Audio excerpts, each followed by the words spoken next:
Today I'm going to be changing out all the lights in my 210 to LED, or at least most of them. So I have a facelift car which is really sensitive to LEDs, and I had the bulb check disabled through a Mercedes Star computer. So I had someone come out who knows what they're doing, who had the proper tool to come code the car. So now the car doesn't check if a light is out or not. So in case you don't know, if your light is out, it will have a little malfunction on the dash. LEDs don't draw enough power to prevent that light from going on. So that's why I disabled it, because I'm going to be running LEDs in everything except for the Xenon low beam. To combat this problem on your car, if you don't have access to a Star computer, you're going to have to wire in resistors, or if you get lucky, there are some bulbs out there that have a built-in resistor called CAN bus LEDs, and not all of them work. Some of them do, some of them don't, and that can prevent it from triggering the bulb out malfunction. But once again, not all of them work and some of them will burn out. So because I was able to disable the bulb check, I could run pretty much any LED I want. So I actually got some pretty high quality ones for the exterior. The interior really doesn't matter because it doesn't check. So this is actually not everything that's going to go on in the car right now. I'm actually missing 2 boxes of lights. So this is everything except for the high beam and the low beam bulbs. So we got front and rear turn signals, the taillight running lights, the fog light in the rear, we got the license plate lights, we got the city light, we got the fog light, and we got all the interior LEDs and the side marker. So the reason I'm not doing LED on the low beam is because this is a Xenon light, and I really haven't found anything out there that's as good as the LEDs for halogen housing. So I'm just going to wait on that. I'm sure it'll come out in a couple years, but for right now, I'm actually going to just keep the Xenon in there. And all we're going to do is actually upgrade it to the brightest Xenon bulb that there is. So this is a D2R bulb. And in case you're going to argue with me otherwise, look right there. D2R, that's the light. It's not D2S, so it's specific. So that's what we're gonna get. We're gonna get the Philips Extreme Vision Gen 2, and that is the brightest D2R light bulb you can buy today. Links to everything mentioned and used in this video will be in the description, so check them out if you're interested. I also want to point out that I'm also running the warm white LED interior lights. There's no kit for this. You're gonna have to piece it together yourself. I did a video previously where I did the regular white LEDs, and they do make them as a kit, so all you gotta do is buy one thing, but you're gonna have to piece together the warm white kit yourself, which I will link in the description. Everything you'll need to do that. Also, for people with halogen lights, not the Xenons, you will need an H7 in the low beam as well if you want to do all LED, which you can. And you will need a little decoder, which all that is like a plug-in inline resistor that will prevent the bulb out malfunction if you don't have it coded out. All right, let's get started on my car. We're going to start from the front and work our way to the back. So we're going to start with the headlights and the fog lights, interior, and then the tail lights. And the rear will be specific to Wagon because the Wagon is different than sedan. It's a little bit more involved. All right, we're going to start with the city light and the high beam. So all you need to do is go behind the headlight here and find the little cover right here, twist it, come right off, and now we got access to what we need. Also, this is a great time to rewrap your wiring insulation with some electrical tape if it's starting to flake. This is a pretty common issue with 210s. So it's pretty simple. It's just a twist. Once you twist it about 90 degrees, you pull it out, and we have access to the bulb. And the bulb, all it is, you push it down and twist, and it'll come right out. You kind of need 2 hands for this. The light is just a push and twist, really easy. Installs in reverse order. All right, next up we got the high beam. Kind of same concept. It's a twist, pull it out. And then now you just got to separate the bulb from the socket. It's just, you pull it out. You might need to use a flathead screwdriver, it might help just separate the two. When you remove the H7, be sure to pay attention to the orientation because it does go a specific way. Look at the prongs and look at this little tab sticking out the side, and just pay attention to how it goes in. The LED fits just like stock, and then all you gotta do is put it back in. All right, so that wraps it up for the smaller light here. So don't forget to put your dust cover back on. All right, next up we are to do the Xenon low beam and the turn signal bulb. So we'll start with the turn signal bulb. You gotta get back here, and there it is. Just twist it. You can actually come in through here and do it. Just twist it with your fingers. So once you twist it, it comes right out, and you can just pull it out all the way. So same kind of deal. You push it down and twist, and it'll come right out. So be sure to pay attention to the orientation of the pins. Some cars from different markets, like in Europe, will have them in different positions, but this is an 1156 bulb, so just pay attention. So luckily this one is the correct US style where they're just 180 degrees apart. Some of them are about 150 degrees apart, so just pay attention to that. So install in reverse order is pretty simple. Twist the cap off right here. And now we got access to the bulb. So now we got to just remove the connector to the ballast. It is a twist. So there's a connector, you twist it and pull. And now we should have access to our light bulb. So there's a clip that holds a light bulb in there. It's that little yellow piece. I don't know if you can see it on camera, but that is also another twist. So after it is twisted off, you can just pull it out and the light bulb will be free. So that's what it looks like. You gotta twist it this way. Now we can remove the bulb, just pull it straight out. Pay attention to the orientation, the little stick at the bottom. And here is the factory light bulb from Mercedes. So we'll see it is a GE Xenon D2R. So one of the ways that D2R bulbs differ than D2S, it has these stripes on it to kind of help direct the light. The D2S will not have the same stripes on the glass. Doing the driver's side is a little bit worse if you have self-leveling suspension because of the reservoir. So what I ended up doing was undoing the cap just to loosen it so I could move the line a little bit. And that really helped me get the tiny bit of access I needed to get the bulb out. So just in case anyone else is struggling, maybe loosening the cap on the line will help you out. All right, if you need to adjust your lights, go up on the wall. There are specs to the height, but if you just want to get them level, you can use this knob right here to adjust it. So this one's a little bit lower. I'm gonna have it match the other one. So if I twist it, you can see it's moving upward. So we'll just have it match. If you have the halogen headlights, your best option is to put the same Oxydo H7 bulb that's in the high beam and the low beam, because it is the same bulb. And it's also labeled right here, it says H7. So here they are on, and just like the 124 bulbs, they do not blind anyone because the beam pattern is correct. So basically that means that the light coming out of the bulb is shooting in the same direction that a halogen bulb is. So when you look at the light across the wall, it has that same nice sharp cutoff line, just like the Xenon upgraded bulbs. So these will not blind anyone, they're just brighter, and they are quite a bit better than halogen, obviously. And in my opinion, I think they're actually better than even the Xenon upgrade bulbs, just because the light output is rated much higher on this in terms of lumens. I don't know how true that is, but just driving it around at night, I feel like this is a much better light output than the Xenon upgrade, although they're not too far off. That being said, the stock Xenons are pretty dim compared to these. And in fact, these kind of do look like Xenons in terms of color temperature, which I like. And they match really great with the AZN Optics 5000 Kelvin color temperature city lights. And of course, if you have the matching high beams, that's even better. All right, next up, we're gonna do the fog light. So make sure you have enough room if your car is lowered, and you'll need a flathead screwdriver, and a short one too if you can. All right, so we're gonna have to get underneath the front bumper to where we can see a little access port for the fog lights right there. This is where you'll need your flathead. Just take your flathead and twist these open. So once it's open, just bring it down and you will have access to the door for the fog light. So you see, we'll push this forward, bring the cover off, and now we have access to our fog light bulb.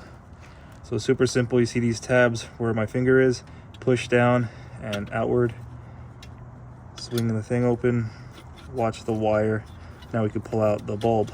Be careful, it might be hot if you just had them on. Don't forget to disconnect the bulb, and now we could swap it out. So if you have the AMG front bumper like this, you have the AMG fog light. This is an H3 bulb, and also pay attention to the orientation, goes in a certain way. If you have the regular bumper, you'll have an H1 bulb. So install in reverse order, everything fits, and just make sure you tuck the wire back where it came from, which is right in the corner here. Put the cover back on and put the little clip into place, and you're done. Also, a quick little note for those with the non-AMG front bumper. If you have this front bumper, these fog lights are actually H1 bulbs, not H3s. So you will need to get a different light bulb, and they are available in LED in both white and yellow. And for these, because it is a different design, the bulb actually inserts from this way instead of straight up. Of course, you go underneath like I showed in the video, but if you have access to remove your front wheel, you can actually go through the fender liner right here, just remove those 3 8mm bolts holding it in place, and you can push out of the way, and you have much easier access to the fog light. All right, to do the side marker, you can make it easier on yourself if you turn the wheel. So now we can actually pull the liner back a little like that and stick our hands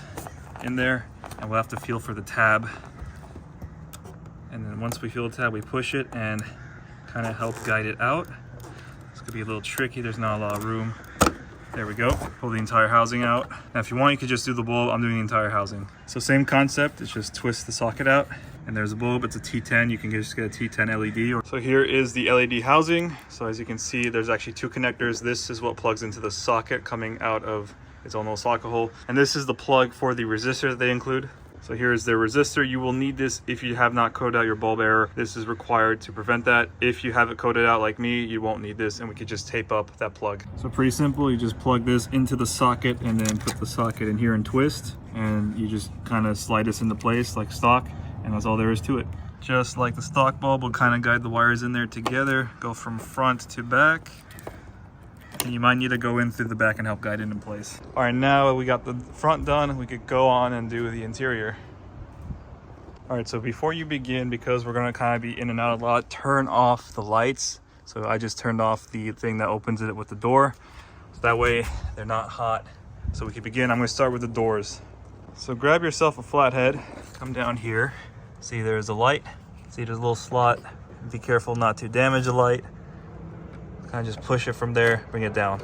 So once the light is down, you can bring it out. You don't have to unplug it, we could just do it right here, but you can. And I did grab a couple different sizes. So this is the smaller one. I believe this is about 38 millimeters. We got one that's about 40. So we use the smaller one. So we'll see they're about the same size, and the LED should not be polarity sensitive.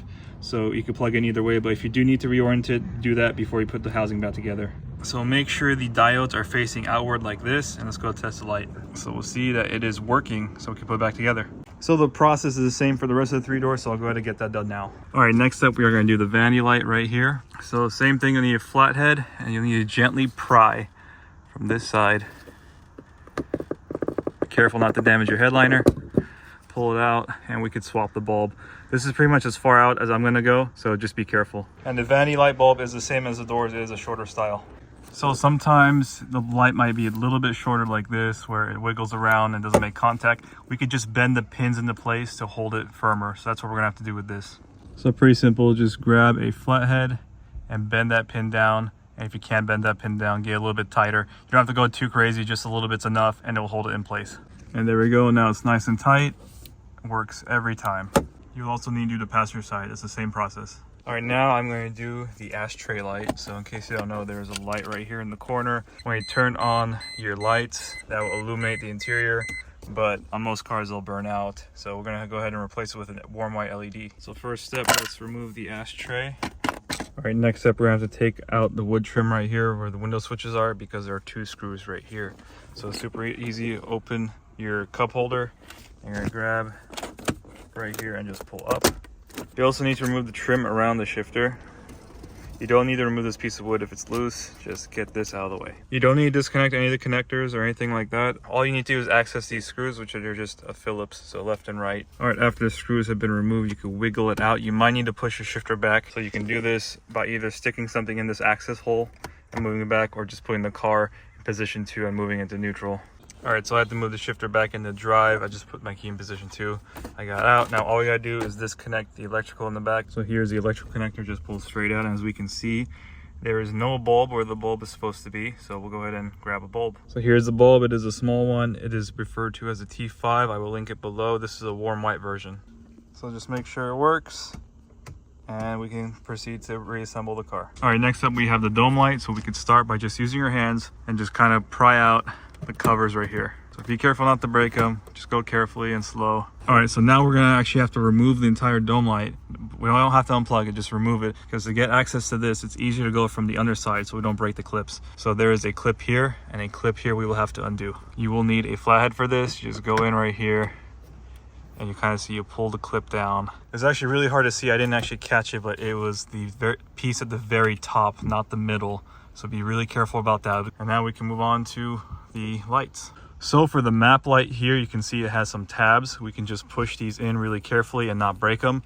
So grab a flathead and push them in, and it will come right out. So this is why you have to go from the back side, otherwise you'll break these clips. We'll see, we released it, and now it'll come out really easily. You will need 2 hands for this. It's kind of hard to do it while filming. So access is pretty tight for this bulb. It is a T10 style bulb. So I did get 2 different T10 style bulbs. One that looks like a regular bulb, and one that looks like a chip. So you can use either of these, I believe, but I'm going to use the one that looks like a regular bulb just because I don't want to fight access, because it does look pretty tight. All right, this light is polarity sensitive, so be careful and test that before you put it into place. All right, next up are the actual dome lights. So they are larger than the ones on the door, so just pay attention to that. And I did also include a link to the larger style LEDs. So once again, these are slightly smaller, so we have to bend the pins just a tiny bit, not much, but it'll do the job. All right, here we go. They're all working. We can put it back together. All right, here it is back together. They look pretty good, except we have the rear dome light, so kind of same concept. We're gonna grab a flathead and kind of pry it out. So just be careful of the headliner. It goes from front to back. So yeah, the clips are in the front. Just be careful, and you can pry it out. We actually just have 1 light in here. So all you gotta do is unclip the little metal bracket, and now we have access to the bulb. It's the same style as the front. All right, so that was actually pretty easy. So there it is, it's working now, and it does dim out. All right, now for this next part, it is Wagon specific. So we got a light up here, and we have a light here, and we have a light here. So we'll need a flathead screwdriver. A smaller one would be good. So we'll have to come in here to the top right here and pry the cover off. Be really careful, like that. and then the housing comes right out, and it is a T10 bulb right there. We just twist it out. So here's the bulb. We'll use that same chip style T10 and make it all match. All right, we got the light in, and there's actually enough room for it to fit, just barely. I'll just twist it into place. So test to make sure it works, and it does, and we could just clip it back in, and that's all there is to it. Repeat for the other side. All right, last one for the interior. We got the one on the trunk. Let's go ahead and pry it. Just be careful not to break it. So this one on the trunk is also a T10, same as the sides, so same process. All right, so now I'm going to move on to the rear taillights, and we're going to start off with the trunk panel because we will actually have to remove these clips and this back piece to get to the taillights. So we got to do the reverse lights and the fog light bulb. So I need to start by prying out these push pins. So to use a proper tool for this, or you can get two small flatheads and pry from side to side. So we'll have to take this panel out. So there's 1, 2, 3, 4, 5, 6, 7, 8. We got to take that out. All right, next up, after you remove the panel with those clips, we got 2 more clips right here and right here. And then same thing on the other side, 1 and 2. If you have access like I do, we could just sneak the bulbs in there. So we just got 2 sockets in here. The lower one is the fog light, the upper one is the reverse light. So we'll go ahead and twist them out. All right, great news. That was enough access. We could remove the bulbs. So passenger side will only have the reverse light. There will not be a fog light. So that'll be a little bit easier. So these are 1156 lights. So we'll use a red light bulb for the fog light and a white one for the reverse. So luckily I have all that right here. All right, got the lights all in without having to remove the entire panel. So now we can just go ahead and test them out, make sure they work, and then we can put it back together. All right, so that was a success. We got our reverse lights, our fog light, which is only on the driver's side. So that is done. So now I will do the license plate lights before I wrap it up, just in case I have to go through the back, but I think we'll be fine because there are screws. So let's move on to that. All right, good news. It's just the screws from the outside. We can remove the entire housing, and it's just another bulb like this. So I should insert the light into the car, and then we'll put the housing on top. So just make sure it works before we screw it down, and then we can go ahead and proceed. All right, for the Wagon rear taillights, all we gotta do is the turn signal and the main running light and brake light. So this is a combination, so it's 1157 and that's 1156. So super simple on Wagon. Both the left and right hand sides are pretty much the same. So we got this little access panel. We'll just grab here.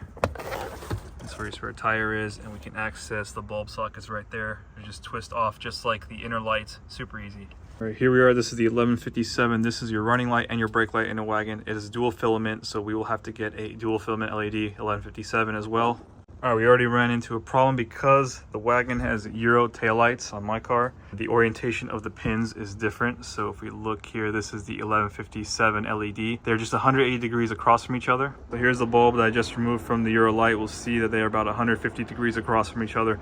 So the socket will not fit this. And that is the same case with the turn signal bulb. We'll see that is 150 degrees apart. Here is the front one. It was 180. I do have the correct 180 degree sockets, which I will use. For the dual filament taillight bulb, you actually need to get a 150 degree one, which is actually not super easy to find. So it's dual filament with the pins at 150 degrees. So I found this one. It's supposed to be red. It's supposed to work. So let's try it out. All right, so good news, it does work, and it is much brighter. And for those with sedans, you will have 2 different light bulbs in the back taillight right here. So we have that same light bulb, that's a dual filament on the outer edge, that's the brake light and the running light, and you have an additional running light right here. So this is 1157 with the pins at 150 degrees. And this is actually, I believe, a 5008 they call it, but you can use it 1156. And here's that bulb from the inner socket. So this is a 5008. You can also run a 1156 because it is the same type of bulb socket. But of course, if you want your LEDs to match, it's best to get them from the same manufacturer. So that way this color of the red is the same. All right, here are the lights at night. So the car on the right is my Wagon with all the lights we just did, and that's my sedan. So that has the original Xenon D2R light bulbs in there that rate at 4300 Kelvin color temperature, and those are 4800, and those are rated probably between 200 and 400 lumens less than those on the Wagon. So it's probably gonna be really hard to see on camera, but I'll adjust the exposure so you can kind of see the difference between them. Okay, so I have the exposure locked. So here is the Wagon. We got the 4800 Kelvin Xenon low beam with the 4300 Kelvin LED light. I'm gonna take a look at it from different angles. You can see the color of it. And here is the original light, the factory light. 4300K is the color temperature, and there is a 5000K LED light. So I'm gonna take a look. And here are they side by side. So I think there's a little bit of difference you could pick up on camera. And any difference you see right now in terms of brightness might be due to them being at different levels. And we can also see here the Philips Diamond Vision H3. It is a pretty good match to the Xenon low beam. Okay, so taking a look at the light output, let's take a look at the side right here. So we can see it's a nice sharp cutoff line. That's what it's supposed to be from factory. That is what the upgrade Philips Xenon light bulbs are on the side. And kind of the same deal here on the original, just less sharp. So here are the H7 LED low beams at night, and you can still see it does have the sharp cutoff line just like stock and just like the Xenons. So really good light output, and they are not blinding at all. If you had a 360-degree beam pattern, that would be blinding, but not this correct one. Already got the exposure locked in now, so let's take a look at the taillights. So the Wagon only has the outer edges lit. That's just how it is. So these are LEDs, and they are much brighter than the halogens on the 210 sedan here. I don't know if it picks up on camera, but in person, it is a noticeable difference. You definitely do notice the car on the left more. Another thing I also want to show you is the reverse lights. So the Wagon on the right has the Xenon 1156 reverse lights. These are not CAN bus on the W210. They will trigger bulb out malfunction, but because I have it coated out, it does not. And these on the sedan are made with external resistors to prevent the bulb out malfunction, and they do work, but look how dim they are. Like, I don't even have to adjust the exposure. It's just so obvious. And those are probably dimmer than the stock halogen bulbs, unfortunately. So these are basically just cosmetic to make it look like you have LEDs, but they are really, really dim compared to the proper Xenon 1156. So that's another benefit to having the bulb out error coded out on your car. All right, so I decided to change the color of the LEDs. I actually didn't mind the more cooler white of the other LED, but I decided to go with something that looks more original. So this should pick up on camera. The right looks like halogen, but if we take it apart, it is actually in fact an LED, but it has the same color as a halogen bulb. On the left, on video, it definitely does look more cool white, almost with a hint of blue. In person, it's a pretty decent white, and this is of course an LED as well. So two different color LEDs. They're both way brighter than the halogen bulb. This is a little bit easier on the eyes at night. This is obviously very bright, but it's just color at this point, so it's whatever you prefer. I'll link both in the description. I'm gonna go with the more original look on the right. That's just my preference for this car.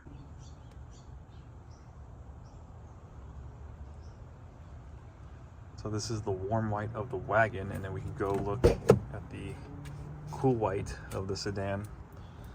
So there's a color difference you can kind of see. So I think most people would prefer the warm white to have that original look, and you still do get the benefits of LEDs. This is still much brighter than a halogen light. It stays cooler. Like, check it out. It's been actually on for quite some time. It's cool to the touch. If this is a regular car, this would be really warm, possibly burning your hand. So I'm actually very happy with the warm white LEDs. Keeps that original look with all the benefits of LEDs. So there you have it, the full exterior and interior lighting upgrade for 210s. So we got the LED upgrades for the halogen lights, the upgraded Xenon bulbs for those that want to stay with Xenon. We got fog lights, we got the side marker, the tail lights, license plate lights, and reverse lights. And we got the interior lights, which look like the stock halogen lights. So at this point, the only thing that's kind of missing, if you choose to do it, is the instrument cluster. You can replace the bulbs in the instrument cluster to be LED. I haven't done this yet because I want to wait and basically find the same warm white bulbs that make it look stock, just a little bit brighter. Honestly, it's bright enough. The only benefit here is it wouldn't cook the electronics on the inside because these bulbs do get very hot, as well as the light bulbs for the climate control. So these are actually the same bulbs as the ashtray. It's a T5. You can actually replace those and it will match and be a bit brighter. This one I think would benefit more than the cluster because it is pretty dim at night. So links to everything mentioned in this video will be in the description, so check them out. I hope you found the video helpful. If you have any questions, feel free to leave them below, and thank you for watching.